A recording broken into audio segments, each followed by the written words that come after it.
Mas Wewe Bono Kapan boyo aku bisa yo bisa kulindai rambulan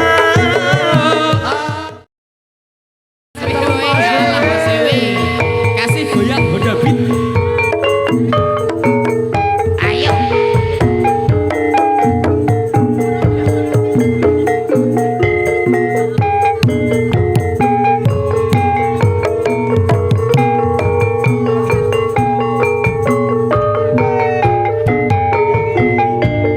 angetku aboro anebus peko kita lintas sasolo padang rembulan aku lagi Sawer berito tadi titik hidung tetap baik jantung Lalongitan longlongan kang rerambatan amon soro agregat dewa golo tak kirimi layang kitir tak sopirke angin sumilir apa ora krasa sliramu tansah tak pikir ayo ayo bude ayo Mas Wewe asik Mas Wewe Bono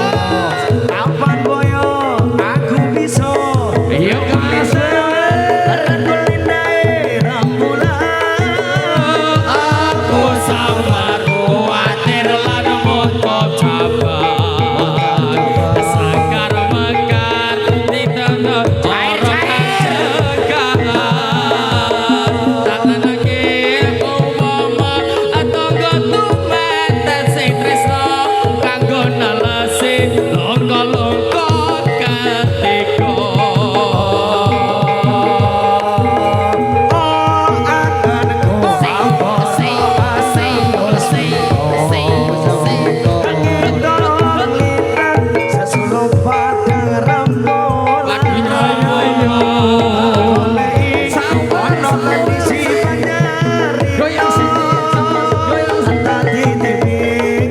tetap baik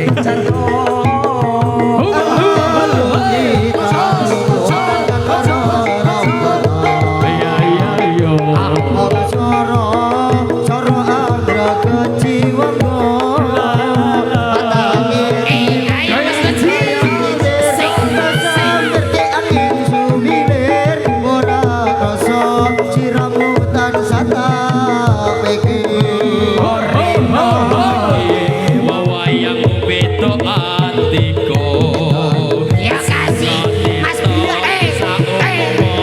kapan boyo aku bisa gegam lintang granyo endah rambulan aku samar khawatir lana montang coba mekar ing ora-ora kang cenggang lantaran umpama tuku tumete sing tirta kanggo nalasi loko-loko ketika alarino wayang beda adiko jika tirta saumpama kapan boyo aku bisa rekam lintang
kapan koyo ku bisa Ayo Mas Dewe.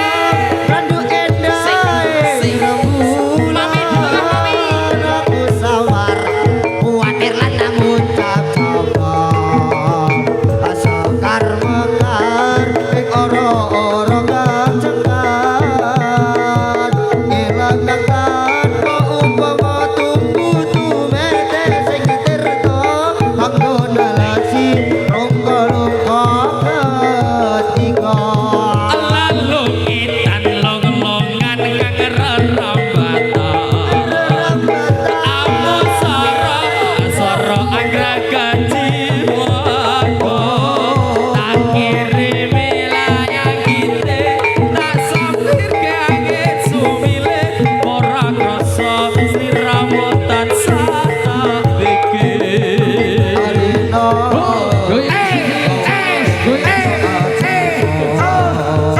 Asinga tirta saumpama kabar kaya aku bisa rekep lintang rangku endah rembulan aku sabar kuatir lan ngontop joko asakan mekar Ayo Mami, ayo. orang kejakan ngalakan tanpa upama nunggu tumete sing tirta kanggo nalasi loko-loko gateka nggoro alembus beko tau melintang sesulo padang rembulan tak goleki ana ngendi si banja